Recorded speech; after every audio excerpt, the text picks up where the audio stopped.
Bu odamlar davlat nomidan ishlaydimi? Rasman yo'q. Albatta rasman emas. Nima deyotganingni bilasanmi o'zi? Tog'ni kurdlarga, cho'lni esa arablarga, neftni o'zlariga ajratishdi.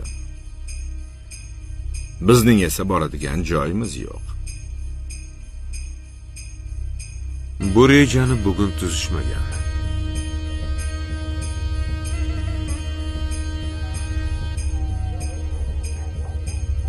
Bizni mustaqil uchrashishga ham qo'ymaydi. Majlisni o'z homiyligida o'tkazadi. Shu kunlarga majlisingiz bormi? Bor. Qayerda? Bozor tomonda. Madingizmi? Siz kelmay dasturxonga o'tirib bo'ladimi? O, katta rahmat. Mehmonxonadagi bombachilarni topdingizmi?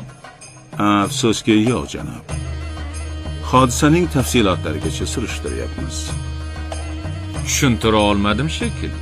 Mening bittagina g'oyam bor, u ham Iroqni birlashtirish. Sizlar bu yerda tinch totuv yashashingizni isbotlash uchun doimiy hukumatga asos solmoqchiman. Siz turklar bilan ittifoqingizni davom ettirar ekansiz, siz esa arab dunyosi bilan hamkorlik qilar ekansiz, siz esa kurd davlatiga asos solishga urinaverar ekansiz. Bu mintaqada hech qachon tinchlik bo'lmaydi. Men ana shu qutublashuvga e'tiroz bildiryapman. Iltimos, sovuq apelsin sharbati olib keling. Lekin bizga xolis munosabatda bo'lmayapsiz. Biz aybdormiz, chunki Saddamni biz yaratdik. Siz uchun hammamiz terrorchimiz. Nega to'ydagi insonlar terrorchi deb e'lon qilindi? Havoga o'q uzishgani uchunmi? Yo'q, siz bombachi va terrorchilarni tayyorlab boryapsiz.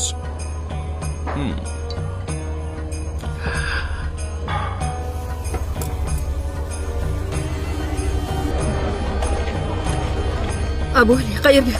Alining yoniga. Xudo xayringni bersin, unday qilma. Layla, bu yerdan ket. O'tinaman, unday qilma.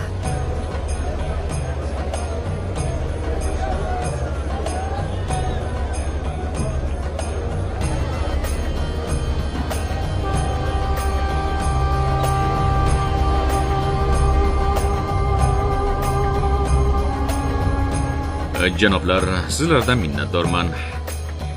Taomlar juda maza. Siz bilan alohida gaplashib olsak bo'ladimi? Albatta, men ham sen bilan gaplashmoqchi edim.